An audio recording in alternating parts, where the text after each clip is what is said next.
കേരളത്തിന്റെ തെക്ക് ഭാഗത്തേക്ക് സദ്യയ്ക്ക് ഒഴിക്കുന്ന പരിപ്പ് കറി അവർക്ക് നിർബന്ധമാണ്. അതെങ്ങനെയാണ് ഉണ്ടാക്കുന്നതെന്ന് നോക്കാം. അതും ട്രഡീഷണൽ മെത്തേഡിൽ. അവിടേക്ക് സദ്യയൊക്കെ ഉണ്ടാവുമ്പോൾ ആദ്യം വിളമ്പുന്നത് പരിപ്പ് കറിയും നെയ്യുമാണ്. അത് കഴിച്ചതിന് ശേഷം മാത്രമേ അടുത്തുള്ള കറികൾ വിളമ്പുള്ളൂ. ഈ കറിക്ക് പല വേർഷൻസ് ഉണ്ട്. പക്ഷെ ഇന്ന് ഞാൻ ഉണ്ടാക്കുന്നത് വലിയുള്ളിയും വെളുത്തുള്ളിയും ഒന്നും ചേരാത്ത ഒരു വേർഷനാണ്. അതിനു മുന്നേ ഒരു കാര്യം പറയട്ടെ. പുതിയ സബ്സ്ക്രൈബേഴ്സിന് എല്ലാവർക്കും വെൽക്കം. ഇനി ആദ്യമായിട്ടാണ് വിസിറ്റ് ചെയ്യുന്നതെന്നുണ്ടെങ്കിൽ സബ്സ്ക്രൈബ് ചെയ്യാൻ മറക്കല്ലേ കേട്ടോ. പിന്നെ അതിനടുത്തുള്ള ബെൽ ഐക്കൺ ഓളിൽ സെലക്ട് ചെയ്യാൻ മറക്കല്ലേ. ചെറുപയർ പരിപ്പ് ഇന്ന് നമുക്ക് ഈസി ആയിട്ട് കടകളിൽ വാങ്ങിക്കാൻ കിട്ടും. പക്ഷെ അതത്ര അവൈലബിൾ അല്ലാതിരുന്ന കാലത്ത് ചെറുപയർ എടുത്തിട്ട് ഉരലിലിട്ട് ഇടിച്ച് മുറത്തിലിട്ട് പാറ്റി അങ്ങനെയൊക്കെയാണ് പരിപ്പാക്കിയിരുന്നത്. ഇന്ന് അതിന്റെ കുറച്ച് ആധുനിക വേർഷൻ നമ്മൾ നോക്കുകയാണ്, അതെങ്ങനെയാ ചെയ്യുന്നതെന്ന്. അതിനുവേണ്ടി 1/2 കപ്പ് ചെറുപയറാണ് ഞാൻ എടുത്തിട്ടുള്ളത്. നമുക്കിത് ആദ്യം ഒന്ന് നന്നായിട്ട് ഡ്രൈ റോസ്റ്റ് ചെയ്തെടുക്കണം. അതിനുവേണ്ടി ഒരു പാൻ മീഡിയം ഫ്ലെയിമിൽ വെച്ചിട്ടുണ്ട്. പാത്രം ചൂടാകുമ്പോൾ നമുക്കതിലേക്ക് ചെറുപയർ ചേർത്ത് നന്നായിട്ട് റോസ്റ്റ് ചെയ്തെടുക്കാം. പെർഫെക്റ്റ് റോസ്റ്റിങ്ങിന്റെ പാകം അറിയാൻ നമ്മുടെ ചെറുപയർ പച്ച കളറിൽ നിന്ന് ഒരു ചെറിയ ബ്രൗൺ നിറമാവും. മാത്രമല്ല അതിൽ നിന്ന് നന്നായിട്ട് പരിപ്പിന്റെ സ്മെല്ല് വന്നു തുടങ്ങും. ആ ഒരു പാകത്തിന് നമുക്കിത് തീയിൽ നിന്ന് മാറ്റാം. ഇതപ്പോൾ ചെറുപയറിന്റെ നിറവും മാറി നല്ലതായിട്ട് പരിപ്പിന്റെ മണം പൊങ്ങി വരുന്നുണ്ട്. ഇപ്പൊ ഞാനിത് ഒരു തണിഞ്ഞ പാത്രത്തിലേക്ക് മാറ്റാൻ പോവാണ്. ഇനി ഇത് ഒരു ഇളം ചൂട് പരുവത്തിനാവുമ്പോൾ നമ്മൾ ഇത് പരിപ്പാക്കിയെടുക്കണം. പരിപ്പാക്കിയെടുക്കാൻ വേണ്ടി പണ്ടൊക്കെ നമ്മൾ ആശ്രയിച്ചിരുന്നത് ഒരല് തന്നെയായിരുന്നു. പക്ഷെ ഇപ്പോൾ നമുക്ക് മിക്സിയാണുള്ളത്. മിക്സിയിൽ ചേർത്തിട്ട് 2-3 പൾസിനുള്ളിൽ തന്നെ നമുക്ക് വേണ്ട പരുവത്തിനായി കിട്ടും. കുറേയൊക്കെ പരിപ്പായിട്ട് കിടക്കും, കുറേ അതിന്റെ തോലായിട്ട് കിടക്കും, കുറച്ചംശം എന്തായാലും ചെറുപയറായിട്ട് തന്നെ കിടക്കും. അതിൽ കൂടുതൽ ഈ 3 പൾസിൽ കൂടുതൽ കൊടുക്കാൻ നിന്ന് കഴിഞ്ഞാൽ ആകെ കൂടി പൊടിയായി പോവും. അതുകൊണ്ട് മാക്സിമം 3 പൾസ് അത്ര മതി.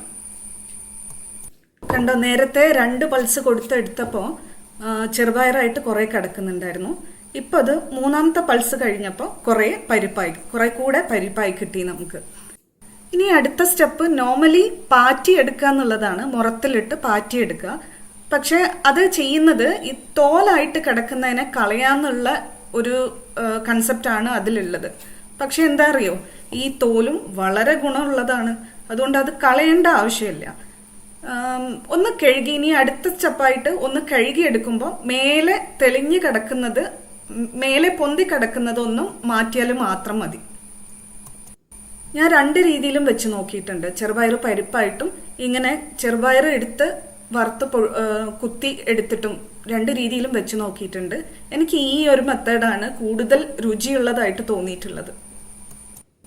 ഇപ്പൊ അതാ ഞാൻ പരിപ്പ് കുക്കറിലേക്ക് മാറ്റിയിട്ടുണ്ട്. അതിന്റെ കൂടെ തന്നെ ഒരു 5-6 ചെറിയ ഉള്ളി ഒന്ന് ഹാഫ് ആക്കിയിട്ട് ചേർത്ത് കൊടുത്തിട്ടുണ്ട്. ഉള്ളി തീരെ വേണ്ടാന്നുള്ളവർക്ക് ഈ ചെറിയ ഉള്ളിയും സ്കിപ്പ് ചെയ്യാം കേട്ടോ. അതിന്റെ കൂടെ തന്നെ 3 പച്ചമുളകും ചേർത്ത് കൊടുത്തിട്ടുണ്ട്. ഇതിൽ നമ്മൾ ചുമന്ന മുളക് പൊടി ചേർക്കില്ല കേട്ടോ. പച്ചമുളകിന്റെ എരിവ് തന്നെയാണ് ഇതിനുണ്ടാവുക. ഇനി നമ്മൾ ഇതിലേക്ക് ചേർക്കാൻ പോകുന്നത് 1/2 ടീസ്പൂൺ മഞ്ഞൾപ്പൊടിയും പാകത്തിന് ഉപ്പും. സദ്യക്ക് പരിപ്പുണ്ടാക്കുമ്പോൾ ഉപ്പ് ചേർക്കാറില്ല എന്നും കേട്ടിട്ടുണ്ട്.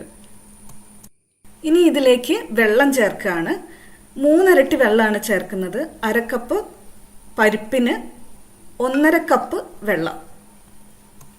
വെള്ളം ഇതിലും കുറഞ്ഞു പോകരുത് കേട്ടോ, പരിപ്പ് അടിയിൽ പിടിച്ചു പോകും. ഇതിൽ കൂടുകയാണെങ്കിൽ മാക്സിമം ഒരു 1/2 കപ്പ് കൂടി നിങ്ങൾക്ക് ചേർക്കാം.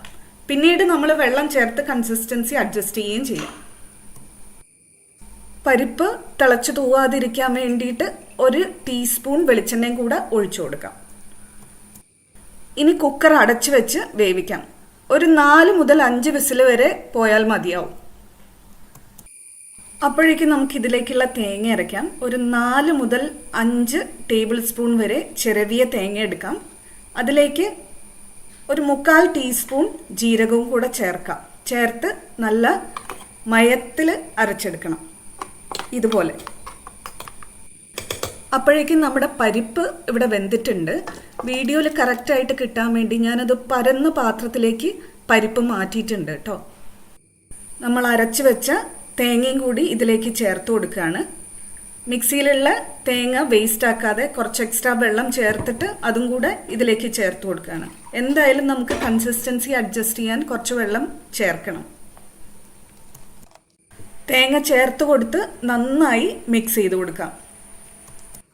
പരിപ്പ് ഇരിക്കും തോറും എന്തായാലും കട്ടിയാകും. അപ്പം വിളമ്പുന്നതിന് ഒരുപാട് നേരം മുന്നെയാണ് പരിപ്പ് ഉണ്ടാക്കുന്നതെന്നുണ്ടെങ്കിൽ അതിനനുസരിച്ച് വെള്ളം ചേർത്ത് കൊടുക്കാം. എപ്പോൾ ചേർത്ത് കൊടുത്താലും തിളച്ച വെള്ളം ചേർത്ത് കൊടുക്കണം. ചിലരൊക്കെ പരിപ്പ് വെക്കുമ്പോൾ, ഈ സദ്യയിലെ പരിപ്പ് വെക്കുമ്പോൾ അതിന് താളിപ്പും കൂടെ ചേർക്കും. പക്ഷേ എൻ്റെ ഒരു വിശ്വാസം ട്രഡീഷണലി അങ്ങനെ താളിപ്പ് ചേർക്കാറില്ല എന്നുള്ളതാണ്. ഇവിടെ ഞാൻ ചെയ്യാൻ പോകുന്നത് കുറച്ച് കറിവേപ്പിലയും കൂടെ ചേർക്കുന്നുണ്ട്. 1-2 ടീസ്പൂൺ വെളിച്ചെണ്ണയും കൂടെ ഇതിൻ്റെ കൂടെ തന്നെ ചേർത്ത് കൊടുക്കുക, പരിപ്പ് തിളച്ചതിന് ശേഷം. അപ്പോൾ നമ്മുടെ പരിപ്പ് കറി റെഡിയാണ്. ഇനി എന്താ, നല്ല ചൂട് ചോറിലേക്ക് പരിപ്പൊഴിക്കുക, മേലെ അല്പം നെയ്യ് ഒഴിക്കുക, കഴിക്കുക. പരിപ്പ് അപ്പാടെ വാങ്ങാതെ ചെറുപയർ ഇങ്ങനെ കുത്തിയെടുത്ത് ഒരു പ്രാവശ്യം വെച്ച് നോക്കൂ കേട്ടോ. നല്ല ടേസ്റ്റാണ്. മറ്റേതിനേക്കാളും നല്ല ടേസ്റ്റ് തന്നെ വേറിട്ട് തന്നെ അറിയാനുണ്ട്. അപ്പോൾ എല്ലാവരും ഫീഡ്ബാക്ക് പറയൂ കേട്ടോ. അടുത്ത വീഡിയോയിൽ കാണാം. Bye from Dhanya.